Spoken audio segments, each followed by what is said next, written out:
কথা আজকের পর্বে দেখতে পারবেন যে সাংবাদিকরা চরমভাবে অপমান করে মাধবীকে চক্রান্তের জালে ফেসে গেল। কথায় বন্ধুরা অনুষ্ঠানের সবার সামনে কথার ব্লাউজ ছিঁড়ে যাবে। আমাদের ভিডিওগুলো যদি ভালো লেগে থাকে সাবস্ক্রাইব করে পাশে থাকুন। আর এটা দেখে তো আমি অনেক খুশি হয়ে যাই। বাড়ি থেকে কথা সবার কাছ থেকে প্রণাম করে বিদায় নেয়, কিন্তু উচ্চতা পড়াতে বারবার হাত থেকে এসে পড়ে যায়।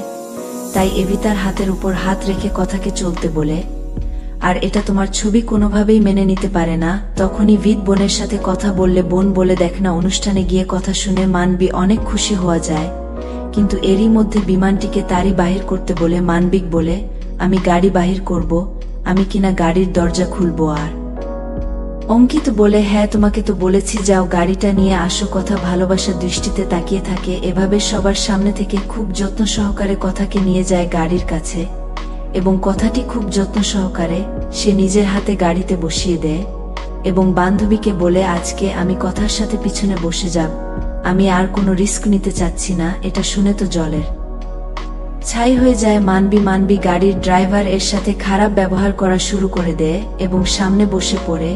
আর এদিকে পৌঁছে যায় গাড়ি পাতার বিজনেস অনুষ্ঠানে, আর সাংবাদিকরা সেখানে জড়ো হয়। এদিকে কোথাও মাধ্যমিকে অগ্নি বলে যে আমার অনুষ্ঠান আমার সম্মানের ব্যাপার, কফি হাউজের ব্যাপার, কোনো রকম কোনোভাবে কোনো গন্ডগোল করা যাবে না, বারবার বুঝিয়ে তারপর তারা ভিতরে যায়।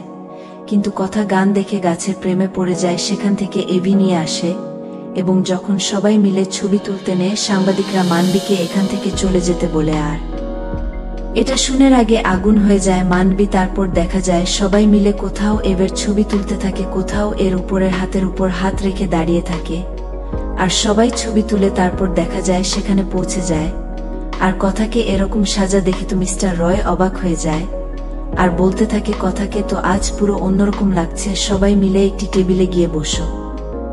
সেখানে গু ফার্মেসির হচ্ছে বিদ্যাকে। তারপর দেখা যায় সেখানে থাকা অনুষ্ঠানের লোকেরা তাদেরকে সবার সাথে পরিচয় করিয়ে দেয় আর মিস্টার রয়কে জিজ্ঞাসা করে, আজকের প্রেজেন্টেশন কি কথা করবে?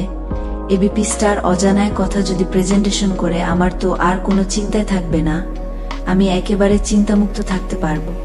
কিন্তু কথা খুব চিন্তিত, কারণ সে এরকম ড্রেস পরে কোনোভাবে অস্থিতিশীল করছে না। মনে মনে ভাবছ আমাকে এমন নাচাতে লোপার তো। এরই মধ্যে আগামী পর্বে দেখা যায় কথা বহুবার মাছের সবাই আসলে তার বাবাকে প্রণাম করতে গিয়ে নিচু হলে তার ব্লাউজ ছিঁড়ে যাওয়ার এটা দেখে তো মানবী হাসি থামাতে পারে না। সে মনে মনে হাসতে থাকে। কথা তার ব্লাউজের পিছন থেকে ধরে নেয় আর মনে মনে বলতে থাকে, হেমা নন্দী আমি কি করব? এই অনুষ্ঠানে ছেঁড়া ব্লাউজ নিয়ে আমি কিভাবে প্রেজেন্টেশন করব? তুমি আমাকে রক্ষা করো তো। বন্ধুরা কেমন লাগছে কথা ধারাবাহিকটি?